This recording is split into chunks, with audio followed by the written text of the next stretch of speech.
So this has been my main daily driver Android phone for about 3 months now. I got it back on October 18th. Well, it was delivered to my house on the 18th. I pre-ordered it, and yeah, that first one I had to send back because of that screen. The screen had a really bad blue tint. You know, when you tilt the phone a certain way, you see that blue tint kind of go on. Now this one, this is the second one I've gotten. It's you know, it's got a little bit, but it's not as bad as that first one, so I've been able to live with it. So it's not been a huge issue for me. But recently, another issue came up.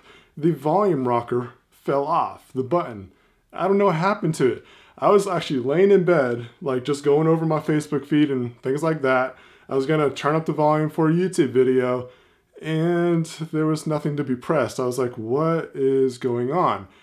Yeah, so I turned on the lights to the bedroom, and sure enough, the thing is falling off. So I've got to send this one back. I got my RMA replacement in already. It's brand new. I'm not gonna even touch it because, brace yourself, I'm just gonna sell it. Time to move on past the Pixel 2 XL. Besides those two issues, it's been a wonderful device, and I've enjoyed using this. It's been my favorite Android phone so far. Now, I do have the OnePlus 5T, the white sandstone, ordered, and it's going to be here tomorrow at the time of this recording, so I'm really excited about trying that one out. I did the OnePlus 5, and I had the jelly screen effect, so I sent that joker back because I'm done paying for products that just aren't living up to what they should be.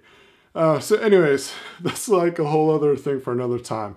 Let's talk more about the Pixel 2 XL, and I want this video to be kind of short. It's been after 3 months of using this thing, and like I said, it's been my main daily Android daily driver. Now I've got the iPhone 10, that's what I got activated right at the moment because of this whole switcheroo going on with the RMA and all that kind of stuff. But once that OnePlus comes in, it's going to be my main Android daily driver, at least for a little while, until maybe the Galaxy S9 comes out. But this guy has been great. What I like about it, let's just go over that real quick. I love the front-facing speakers. I think that's the best placement for speakers by far. It makes so much sense for the sound to come at you instead of away from you, or potentially even cover it up because it's on the bottom or whatever. Now, does it sound the best? I don't think it sounds the best out of a lot of smartphones out there. I actually think that the iPhone 10, the iPhone 8 Plus sounds better, the HTC U11. You know, those guys I think have a better sound quality. I'm not saying it's like extremely more quality, but it's definitely like not as good as those guys. But I still really like that front-facing speakers. It's just really good. And my favorite thing about this phone is definitely the cameras.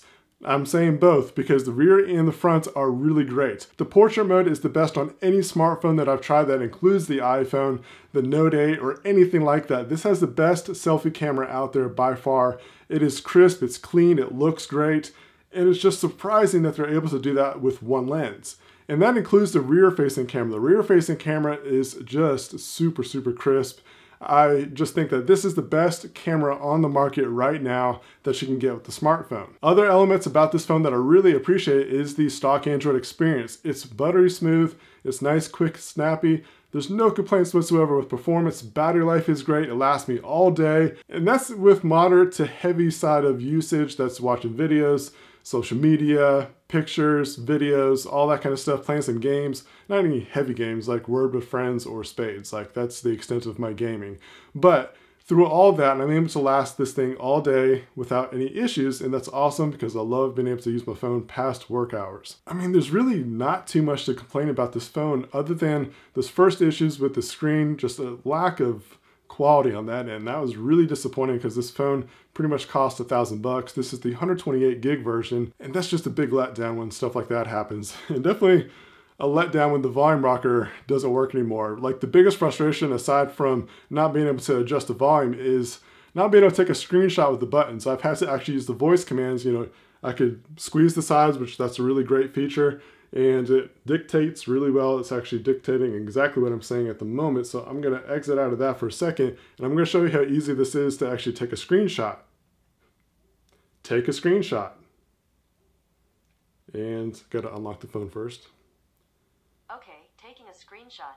Touch to continue.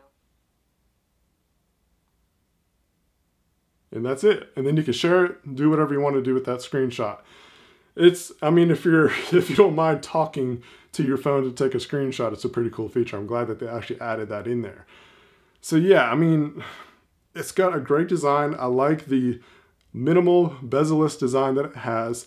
It's definitely so much better than the iPhone X notch here at the top. I can still not get used to this notch at the top. I would much rather have a thicker bezel at the top versus having that notch. It's just a I'll save more comment for my review on the iPhone X that still has to come out too. I love that it's unlocked. I can use it on any carrier. And yeah, I think that's pretty much gonna wrap it up. I just want to kind of share my experience with you guys about the Pixel 2 XL. Man, yeah, I'm probably gonna miss this phone, but I kind of want to profit, get some money back with selling a brand new device versus a used one. I'm sure you can understand where I'm coming from with that. If I want to get another Pixel 2 XL at some point, I can buy one for a pretty good price at this point. As a matter of fact, that's maybe another little side note, is that the resale value at this moment is not good with this phone. It used to be like in the 900s. Now it's down towards the 600 and 700 marks for the 128 gig model. So that's a bummer. I'm not going to get as much money as I was hoping, but you know, I'll at least pay for the OnePlus 5T.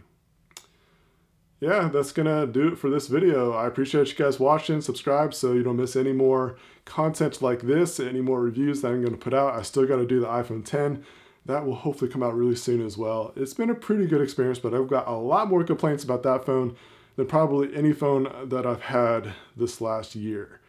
So stay tuned for that one when it comes out. Thanks guys again for watching. I hope that you guys have a great day.